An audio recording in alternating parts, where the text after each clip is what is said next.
بسم اللہ الرحمن الرحیم یا ربی لک الحمد کما ینبغی لجلال وجهک وعظیم سلطانک اللہم صلی علی محمد وعلی آل محمد کما صلیت علی ابراہیم وعلی آل ابراہیم انک حمید مجید اللہم بارک علی محمد وعلی آل محمد کما بارکت علی ابراہیم وعلی آل ابراہیم انک حمید مجید۔ السلام علیکم، میں آپ کی سٹوری ٹیلر محمد علی۔ پچھلے پارٹ میں ہم نے آپ صلی اللہ علیہ وسلم کا حضرت زید بن حارثہ کو اپنے منہ بولا بیٹا بنانے کا واقعہ وہاں تک پڑھا تھا۔ حضرت زید بن حارثہ وہ واحد صحابی ہیں جن کا قرآن میں نام لے کر ذکر کیا گیا ہے، اور جو سٹیٹس ان کو ملا وہ کسی اور صحابی کو حاصل نہیں ہوا۔ اب رسول اللہ صلی اللہ علیہ وسلم اور سیدہ خدیجہ رضی اللہ تعالی عنہ خوشگوار زندگی گزار رہے ہیں۔ 598 عیسوی 598 AD کے ابتدائی مہینوں میں کنفیوژن نہ محرم یا سفر، ان کے گھر ایک بیٹا پیدا ہوا۔ اس بیٹے کا نام انہوں نے قاسم بن محمد رکھا۔ اسی بچے کی وجہ سے آپ صلی اللہ علیہ وسلم کی کنیت ابو القاسم ہوئی۔ عرب میں ایک رواج تھا کہ وہاں پہ اپنی اولادوں یا اپنے والدین کی نسبت سے نام رکھے جاتے تھے، جیسے ابو قاسم یا بنی بکر، اس طرح جو ہے نا وہ اپنے رشتوں کے حوالے سے پہچانے جاتے تھے۔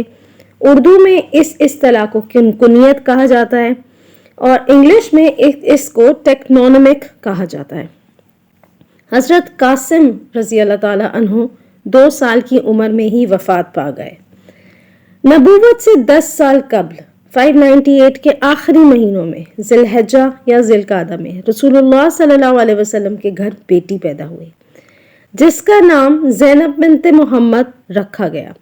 سیدہ زینب رضی اللہ تعالی عنہ کی شادی ان کی خالہ حالہ بنت خویلد یعنی حضرت خدیجہ کی بہن کے بیٹے کے ساتھ ابو العاص بن ربی کے ساتھ شادی کی گئی۔ شادی کے موقع پر سیدہ خدیجہ نے یمنی عقیق اونکس سے بنا ہوا ایک نیکلس، ایک ہار سیدہ زینب کو تحفے میں دیا۔ رسول اللہ صلی اللہ علیہ وسلم نے نبوت کا اعلان کیا تو سیدہ زینب آپ پر ایمان لے آئیں۔ ابو العاص اور سیدہ زینب کا تعلق ہمیشہ اچھا ہی رہا۔ قریش نے مسلمانوں پر ظلم و ستم شروع کیا تو انہوں نے ابو العاص پر دباؤ ڈالا، انہیں پریشرائز کیا کہ وہ سیدہ زینب کو طلاق دے دیں، ڈائیورس دے دیں۔ انہوں نے ابو العاص کو یہ پیشکش بھی کی کہ آپ جہاں چاہیں گے، جس سے چاہیں گے ہم آپ کی شادی کریں گے، لیکن آپ اس کے بدلے میں سیدہ زینب کو طلاق دے دیں۔ ابو العاص نے نہ صرف ایسا کرنے سے انکار کیا، بلکہ وہ ان کا ٹریٹمنٹ، ان کا رویہ ہمیشہ اپنی اہلیہ، اپنی بیوی سیدہ زینب سے بہت اچھا رہا، جیسے شروع میں اچھا تھا۔ رسول اللہ صلی اللہ علیہ وسلم ابو العاص کے طرز عمل کی، بیہیویئر کی، ان کی ہمیشہ تعریف کرتے رہے۔ سیدہ زینب نے 629 AD 8 ہجری میں صرف محض 31 سال کی عمر میں وفات پائی۔ سیدہ زینب کی ایک بیٹی امامہ بنت ابو العاص اور ایک بیٹا علی بن ابی العاص ہیں۔ آپ صلی اللہ علیہ وسلم کو اللہ تعالیٰ نے نبوت سے 7 سال قبل 601 عیسوی میں ایک اور بیٹی عطا فرمائی۔ اس بیٹی کا نام رقیہ رضی اللہ تعالیٰ یا رقیہ بنت محمد رکھا گیا۔ رقیہ بنت محمد اعلان نبوت سے پہلے ان کا نکاح عتبہ بن ابو لہب کا بیٹا تھا، اور اس کی آپ صلی اللہ علیہ وسلم کا چچا تھا، لیکن ان کی رخصتی نہیں ہوئی تھی۔ سیدہ رقیہ اعلان نبوت کے ابتدائی دنوں میں ہی ایمان لے آئیں۔ ابو لہب اور اس کی بیوی عروہ بنت حرب، ان کا معروف نام جس سے وہ پہچانی جاتی ہیں وہ ام جمیل ہے۔ اب دیکھیں یہاں پہ بھی ام جمیل کنیت سے ثابت ہے۔ انہوں نے اپنے بیٹے عتبہ کو کہا کہ محمد کی بیٹی کو طلاق دے دو۔ صلی اللہ علیہ وسلم عتبہ بن ابو لہب نے شرط رکھی کہ اس کی شادی ابان بن سعید بن آس یعنی مکہ کے ایک بڑے سردار کی بیٹی یا بہن سے کروا دی جائے تو وہ سیدہ رقیہ کو طلاق دینے کو تیار ہے۔ عتبہ نے رسول اللہ صلی اللہ علیہ وسلم کی بیٹی کو طلاق دے دی اور ابان بن سعید کی بیٹی سے شادی کر لی، جبکہ آپ صلی اللہ علیہ وسلم نے حضرت رقیہ رضی اللہ تعالی عنہ کا نکاح بعد میں حضرت عثمان غنی رضی اللہ تعالی عنہ سے کر دیا۔ انہوں نے کفار مکہ کی دی گئی تکلیفوں اور اذیتوں سے بچنے کے لیے ہجرت حبشہ میں بھی شرکت کی۔ غزوہ بدر کے دوران سیدہ رقیہ کی طبیعت بہت زیادہ ناساز تھی، اس لیے رسول اللہ صلی اللہ علیہ وسلم نے حضرت عثمان غنی کو ان کی دیکھ بھال کے لیے مدینے میں چھوڑ دیا تھا، مگر انہوں نے حضرت عثمان غنی کا نام مجاہدین میں کاؤنٹ کیا تھا، ان کو شمار کیا تھا، اور غزوہ بدر کی فتح کے بعد مال غنیمت میں سے ان کا برابر حصہ بھی نکالا گیا تھا۔ جس دن حضرت زید بن حارثہ غزوہ بدر کی فتح کی خوشخبری لے کر مدینہ پہنچے تھے، اسی دن سیدہ رقیہ وفات پا گئی تھی۔ ان کی عمر صرف 20 سال تھی۔ ان کا ایک بیٹا عبداللہ تھا جو اپنی والدہ کے انتقال کے محض 2 سال بعد 4 ہجری کو وہ بھی اپنے خالق حقیقی سے جا ملا۔ اب رسول اللہ صلی اللہ علیہ وسلم کی تیسری بیٹی 603 عیسوی میں حضرت خدیجہ رضی اللہ تعالی عنہ اور رسول اللہ صلی اللہ علیہ وسلم کو اللہ تعالی نے ایک اور بیٹی عطا کی تھی۔ اس بیٹی کا نام ام کلثوم بنت محمد رکھا گیا تھا۔ اعلان نبوت سے قبل ام کلثوم کا نکاح عتیبہ بن ابو لہب یعنی آپ عتبہ کے بھائی عتیبہ یا عتیبہ سے کیا گیا۔ یہ نکاح اور سیدہ رقیہ کا یہ نکاح ابو لہب کی درخواست پر ہی ہوا تھا، کیونکہ اعلان نبوت سے پہلے ابو لہب رسول اللہ صلی اللہ علیہ وسلم سے بہت پیار کرتا تھا۔ دشمنی تو اس وقت شروع ہوئی تھی جب رسول اللہ صلی اللہ علیہ وسلم نے اللہ کے ایک ہونے اور تمام انسانوں کے برابر ہونے کا اعلان کیا تھا۔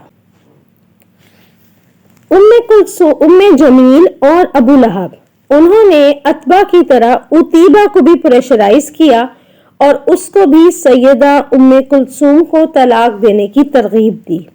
عتبہ نے رقیہ اور عتیبہ نے ام کلثوم کو ایک ہی وقت میں طلاق دی تھی۔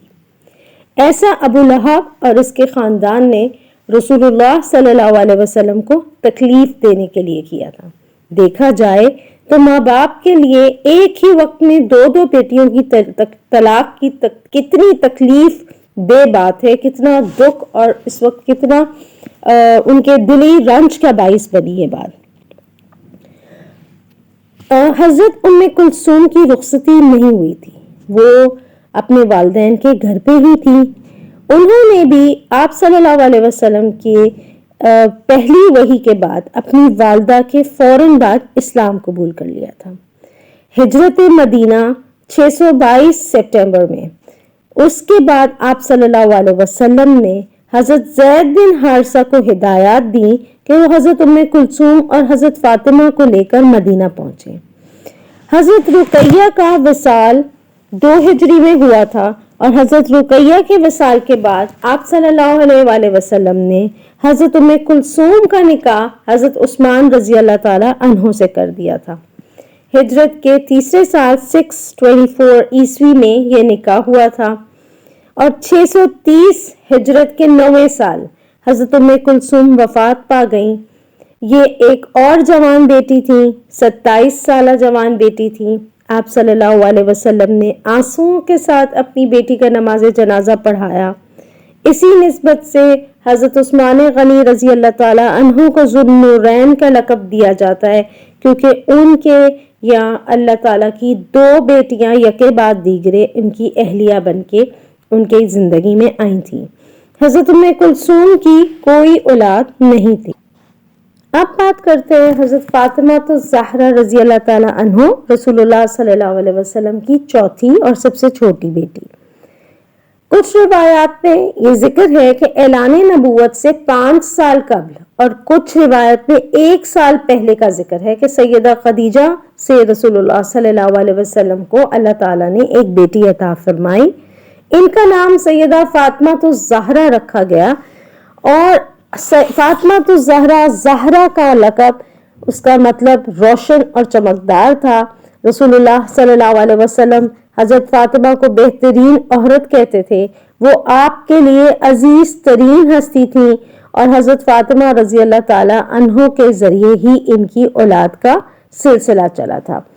حضرت فاطمہ رضی اللہ تعالی عنہ کی شادی حضرت علی رضی اللہ تعالی عنہ سے کی گئی، اور ان کا نکاح کے وقت رسول اللہ صلی اللہ علیہ وسلم نے خاص طور پر دعا فرمائی کہ اے اللہ ان دونوں پر برکت نازل فرما، ان دونوں کے لیے ان کی اولاد میں برکت عطا فرما، ان کی نسلوں میں برکت عطا فرما.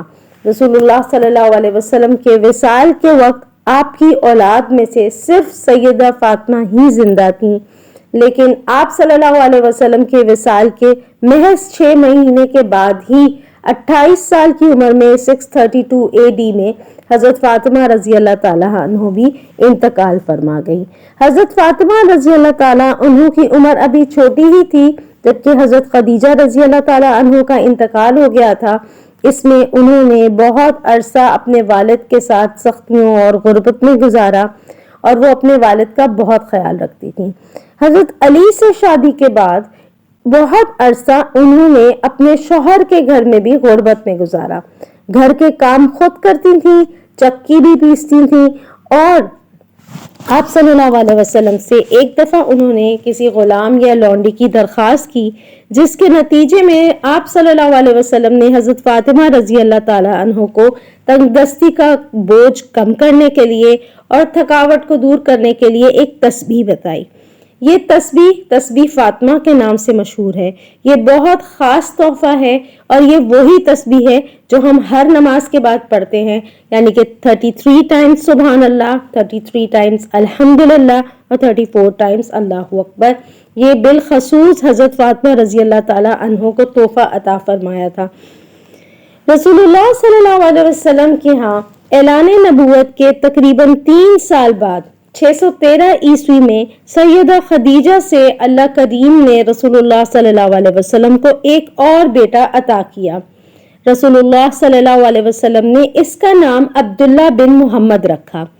انہیں طاہر اور طیب کا لقب بھی دیا گیا. عبداللہ بن محمد بھی چھوٹی عمر میں ہی وفات پا گئے. عبداللہ بن محمد کی وفات پر بنی سہم کے سردار آس بن وائل نے کعبہ کے پریمیسز میں، کعبہ کے احاطے میں اور لوگوں کے بھرے مجمع کی موجودگی میں یہ کہا کہ ابن عبداللہ کی تو نسل منقطع ہو گئی اور وہ ابتر یعنی بے نام و نشاں ہو گیا. آپ سوچیں کہ کس قدر تکلیف رسول اللہ صلی اللہ علیہ وسلم کو پہنچائی گئی. ایک تو ان کا بیٹا ان کے ہاتھ میں فوت ہو گیا، اور اس پہ وہ لوگ ان کی دل جوئی کرنے کی بجائے ان کی دل کاٹنے والی باتیں کر رہے ہیں کہ وہ ابتر ہو گیا اور ان کی نسل ختم ہو گئی. لیکن اللہ کریم نے اپنے پیارے محبوب حضرت محمد صلی اللہ علیہ وسلم کو دل جوئی کے لیے قرآن میں سورت نازل فرما دی. سورہ کوثر میں اللہ تعالیٰ نے آس بن وائل کو جواب دی. سورہ کوثر قرآن کی سب سے چھوٹی سورت ہے. اس کی 3 آیت میں ان شانئک ھو الابتر، بے شک ہم نے آپ کے دشمن کو ہی بے گمنام اور بے نشان کر دیں گے. سورہ کوثر کی 3 آیت میں اللہ تعالیٰ نے رسول اللہ صلی اللہ علیہ وسلم کو یہ تسلی دی کہ آپ بالکل ان کی باتوں میں دل برداشتہ نہ ہوں، ان کو ہم بے نشان اور ابتر بنائیں گے. اس لحاظ سے سیدہ خدیجہ اور رسول اللہ صلی اللہ علیہ وسلم کو اللہ تعالیٰ نے 6 بچے عطا کیے. بعد میں حضرت سیدہ ماریہ قبطیہ ہماری ایک اور ام المؤمنین سے رسول اللہ صلی اللہ علیہ وسلم کو ایک اور بیٹا اللہ تعالیٰ نے عطا کیا، ابراہیم بن محمد، لیکن ان کا بھی انتقال ہو گیا. اب رسول اللہ کے صلی اللہ علیہ وسلم کے گھر میں زید بن حارثہ بھی رہتے تھے، اور زید نے رسول اللہ صلی اللہ علیہ وسلم کی محبت میں اپنے والد کے ساتھ جانے سے انکار کر دیا تھا. وہ اپنے والد کے ساتھ جانے کی بجائے انہوں نے رسول اللہ صلی اللہ علیہ وسلم کے پاس مکہ میں ہی رہنے کو ترجیح دی تھی، اور اس کی صرف وجہ رسول اللہ صلی اللہ علیہ وسلم سے شدید محبت اور ان کا بہترین سلوک تھا۔ رسول اللہ صلی اللہ علیہ وسلم بچپن میں اپنے چچا ابو طالب کے گھر رہتے تھے، اور ان کو بہترین اندازہ تھا کہ چچا مالی طور پر کمزور لیکن بہت زیادہ سخاوت کرتے ہیں۔ اب رسول اللہ صلی اللہ علیہ وسلم کے مالی حالات بہت بہتر ہو چکے۔ رسول اللہ صلی اللہ علیہ وسلم نے اپنے چچا عباس سے مشورہ کیا کہ ہمارے چچا ابو طالب کے مالی حالات اچھے نہیں ہیں، ہم ان سے ایک ایک بیٹا اپنے پاس لے آئیں تو ان کی تربیت اور ان کی دیکھ بھال کفالت ہم کریں۔ حضرت عباس کو یہ بات بہت پسند آئی، وہ دونوں مل کر حضرت ابو طالب کے پاس گئے، اور ان کی اجازت سے جناب عباس نے جعفر کو اور رسول اللہ صلی اللہ علیہ وسلم نے علی کو اپنے ساتھ رکھنے کا فیصلہ کیا۔ اس کے بعد رسول اللہ صلی اللہ علیہ وسلم نے علی یعنی حضرت علی رضی اللہ تعالی عنہ کو بیٹے کی طرح پالا۔ عبداللہ بن محمد کی وفات ہوئی تو ان کی جگہ رسول اللہ صلی اللہ علیہ وسلم کے گھر میں علی ابن ابی طالب نے لے لی۔ یہ سعادت علی اور زید کو ملی کہ وہ رسول اللہ صلی اللہ علیہ وسلم کے گھر میں رہے، وہیں سے تربیت حاصل کی۔ رسول اللہ صلی اللہ علیہ وسلم کی کنیز برکہ کی شادی عبید بن یزید سے ہوئی تھی۔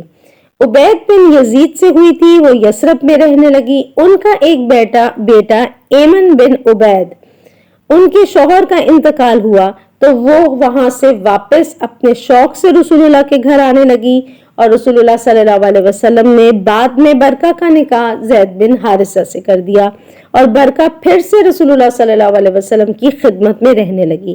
ان تمام لوگوں کے ملنے سے ایک اعلیٰ گھرانہ وجود میں آیا، اور تاریخ ان سب لوگوں کی عظمت سے آگاہ ہے۔ ان کے لیے ایک بہت بہترین درود شریف ہمیں سکھایا گیا۔ اللہم صلی علی محمد وازواجہ امہات المؤمنین وذریاتہ واہل بیتہ کما صلیت علی آل ابراہیم انک حمید مجید۔ اب ہم انشاءاللہ نیکسٹ پارٹ میں بہت زیادہ ریکویسٹ پہ معراج النبی کا واقعہ پڑھیں گے۔